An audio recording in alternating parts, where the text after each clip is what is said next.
Growing numbers of African-American women in Maryland and across the nation are leaving traditional church worship. All of them are in search of something else, a spiritual belief that connects them to their ancestors and where they can feel more empowered to control their own well-being. They have found it in ancient forms of spiritual contact. Some call it witchcraft, a term they accept and embrace. For most of us, this is how we worship, a tradition that predates us all.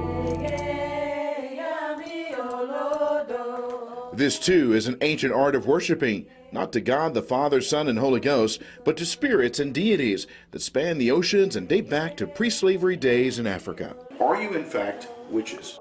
Whatever the situation calls for.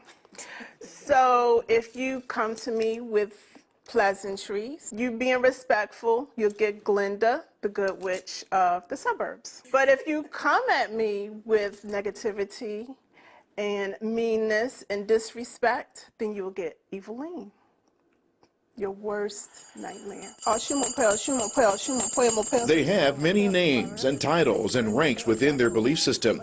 They are college-educated professional women who've chosen to believe that theirs is a truer example of worship that is inclusive of the genders. It connects them, they say, to their ancestors and fills a need not found in traditional worship, though most of them grew up in the church. I was raised Christian, all Christians in my family. In fact, my grandfather was a preacher in the South. I also grew up Christian. I grew up Anglican in the Episcopal Church. The older I got, the more disconnect I felt. I was raised Baptist. My father is a deacon, my mom a deaconess. I was in church all the time. These women are part of a sect, Ile Ola Afefe Osameji, spiritual temple. They worship and offer prayers to Oshun, a predominant deity. She's the deity or the Orisha of aesthetics, beauty, sex, sensuality. There are growing numbers of African-American women who have chosen for themselves a new life, leaving the church in search of more meaning in their lives. And yes, it can be called witchcraft. At a recent convention in Baltimore, more than 200 witches gathered, a sisterhood, but their spells are for good, not for evil. In this ritual, the women are preparing an offering to Oshun on behalf of a woman in California who's looking for a mate. The omelet-type dish is sweetened with honey, believed to be a favorite of Oshun. Prayers are said over the offering and for the woman in need. A portion is offered to Eshu, the male counterpart of Oshun, and placed in a secret place beneath the stairs of this Oden home.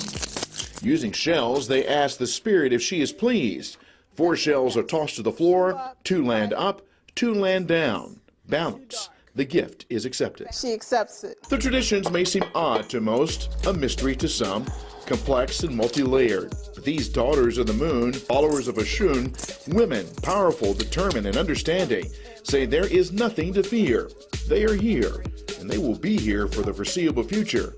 Yes, there are witches among us. This is something that our ancestors did, and all we're doing is tapping back into it so that we can become our best selves, individually and collectively.